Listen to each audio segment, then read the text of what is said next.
Think about the last time you were really looking forward to something. A trip. A meal you had been craving for weeks. Maybe just a moment alone after a long day. You built it up in your head. You counted down to it. And when it finally arrived, you were there, fully present, ready to enjoy it. And it was fine. Maybe even good. But somewhere underneath the good, there was a quiet voice saying, "Is this it?" Not ungrateful. Not dramatic. Just a strange, flat feeling that the thing you wanted so badly didn't quite deliver what the wanting promised. Now think about how many times that has happened. The vacation that felt ordinary after the first day.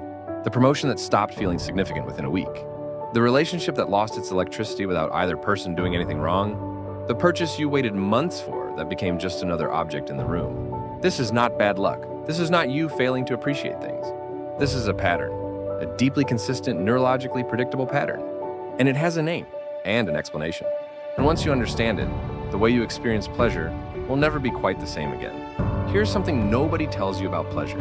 It was never meant to last.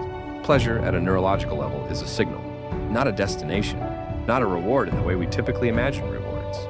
It exists to point you toward things that help you survive and reproduce. Food, warmth, connection, sex. The pleasure you feel is the brain's way of saying more of this. Do this again. Remember where this came from. But once the signal has been received, once the behavior has been reinforced, the pleasure fades. Because it has done its job. It was a message, not a gift. A nudge, not a resting place. And the brain, efficient as it is, moves on.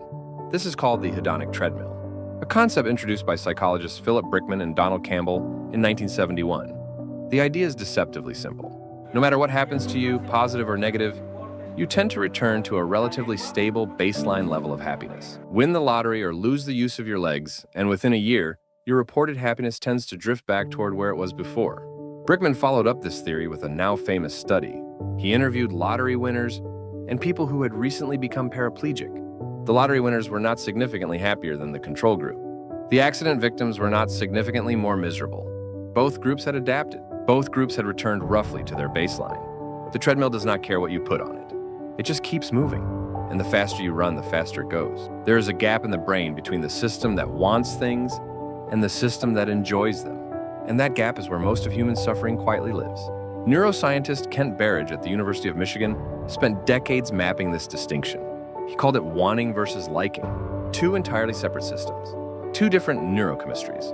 Two different brain regions. And they almost never deliver what the other one promises. The wanting system runs on dopamine. It is loud, urgent, and relentless.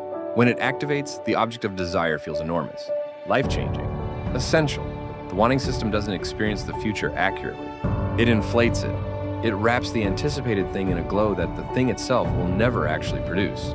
Berridge demonstrated this in a striking series of experiments.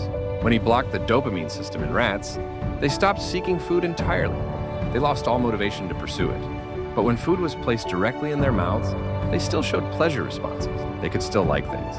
They just couldn't want them anymore. And when he did the reverse, amplifying the dopamine system while blocking opioid receptors, the rats pursued food compulsively, desperately, with enormous energy, and then showed almost no pleasure when they got it. Wanting without liking, liking without wanting. Two systems that evolve together but operate independently. And in humans, the wanting system is almost always louder. This is why the chase feels more alive than the catch. Why the first bite is better than the fifth. Why the early days of anything, a relationship, a new job, a new city, feel electric in a way that is almost impossible to recreate. You are not chasing the thing. You were chasing the feeling of almost having it. And that feeling, by design, cannot survive arrival. Here's the part that makes pleasure even more complicated. It does not exist in isolation. Pleasure is not an absolute sensation. It is always measured against contrast, against absence, against discomfort.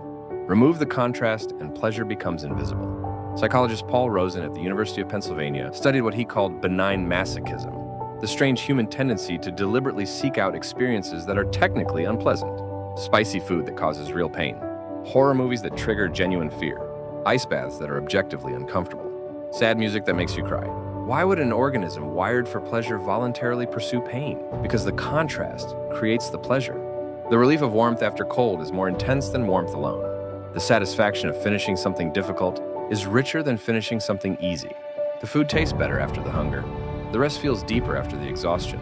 Rosen found that this capacity for benign masochism was uniquely human.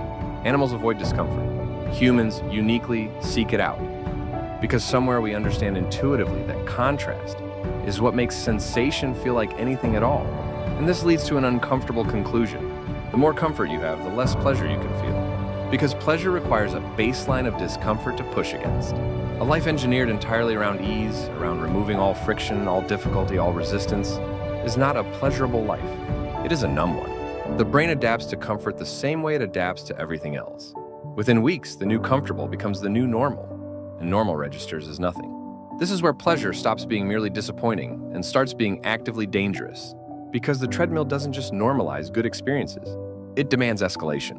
The brain, having adapted to a certain level of stimulation, requires progressively more of it to produce the same response. More intensity, more novelty, more frequency, more. Researchers studying reward pathways found that repeated exposure to the same pleasurable stimulus causes what's called dopamine downregulation. The neurons involved in processing the reward become less sensitive over time. Fewer receptors. Weaker signal. The same input produces less output. And the only way to restore the original response is to either increase the dose or find something new entirely. This is the neurological architecture of every addiction. But it is also, in a quieter way, the architecture of ordinary modern life. The restaurant that was once a special occasion becomes a routine. The series you couldn't stop watching becomes something you have on in the background. The relationship that felt electric becomes familiar in a way that starts to feel like flatness. The phone you bought because it was extraordinary becomes a compulsion. You barely notice reaching for it. 40, 50, 80 times a day, not because you want something specific, but because your nervous system has been trained to seek stimulation on a loop. None of this makes you weak or shallow.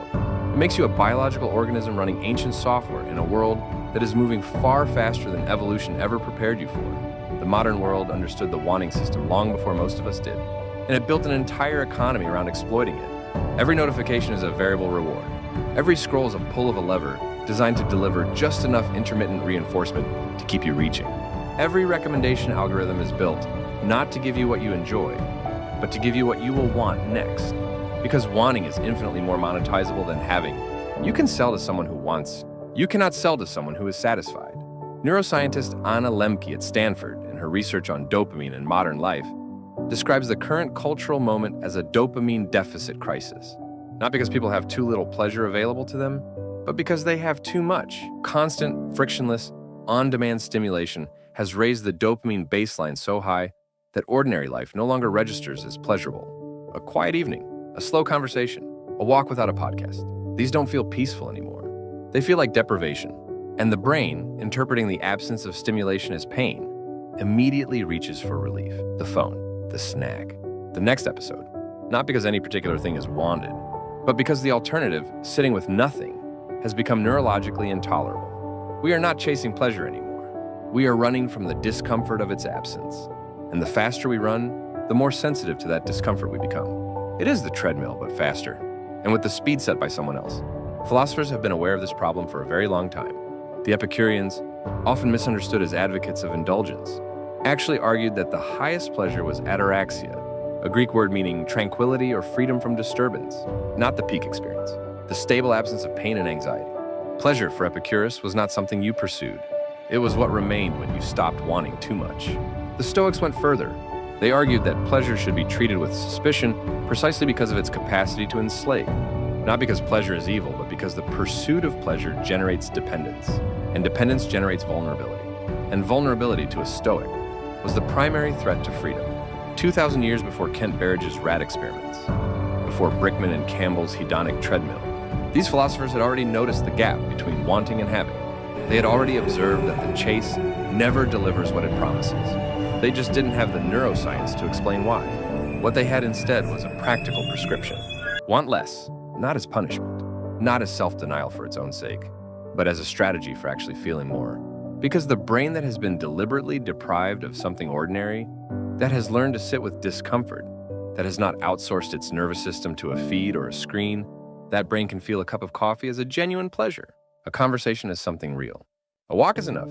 So if pleasure is designed to disappear, if wanting always outpaces having, if the modern world has deliberately hijacked the system, what do you actually do? The research points toward a few things that are counterintuitive but consistent.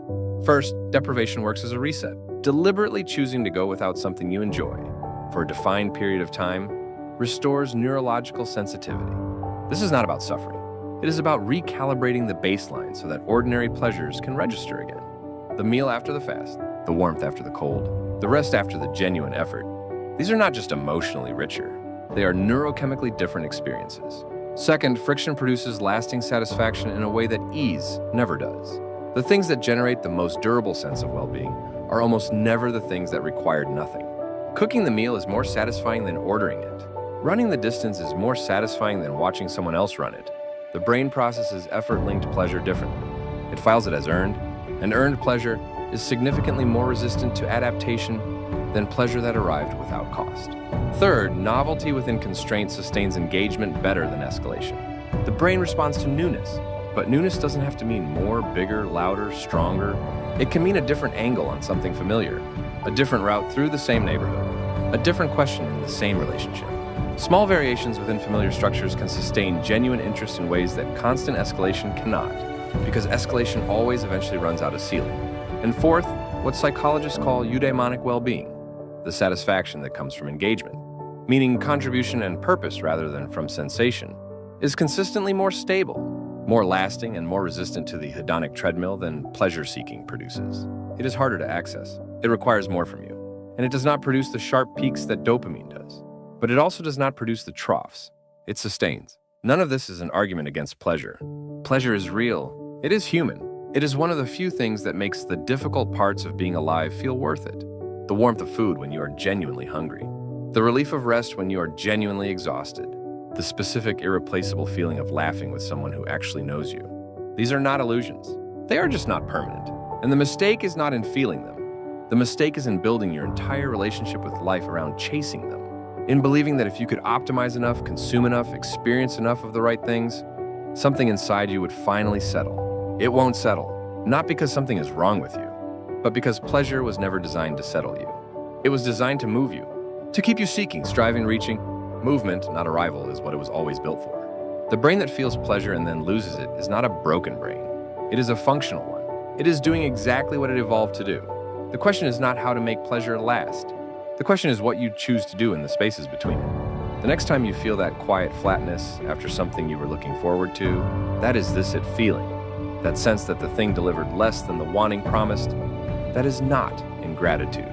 That is not a sign that you are incapable of happiness. That is your brain, on schedule, running a program that is millions of years old. A program that was written for a very different world. And understanding that program, really understanding it, is the first step toward not being entirely controlled by it. What is the one pleasure that keeps disappointing you? No matter how many times you go back, drop it in the comments. Because the pattern in your answer might reveal something about your brain that you have not noticed yet.